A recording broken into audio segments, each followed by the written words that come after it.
মানবিকতার এক অনন্য দৃষ্টান্ত স্থাপন করলেন তরুণ রাজনীতিবিদ হাসনাত আবদুল্লাহ। সমাজের অসহায় ও দরিদ্র মানুষের মুখে হাসি ফোটাতে তিনি নিজ উদ্যোগে শুরু করেছেন বাড়ি নির্মাণ প্রকল্প। সম্প্রতি সামাজিক যোগাযোগ মাধ্যমে ছড়িয়ে পড়া কিছু ছবিতে দেখা যায় একটি সাধারণ পরিবারকে নতুন করে মাথা গোঁজার ঠাঁই করে দিচ্ছেন তিনি।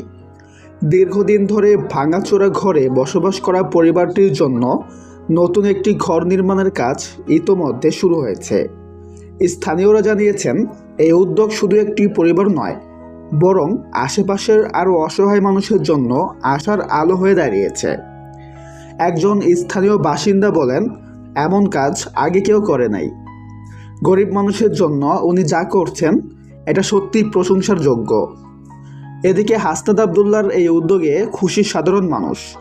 অনেকেই সামাজিক মাধ্যমে তার প্রশংসা করে লিখছেন, এমন নেতা দেশকে বদলে দিতে পারে। রাজনীতি যদি এমন হয় তাহলে গরিবের মুখে হাসি ফিরবে। তো ভিউয়ার্স, এই বিষয়ে আপনার কি মতামত কমেন্টে জানাতে ভুলবেন না। সবাই ভালো থাকবেন। ধন্যবাদ।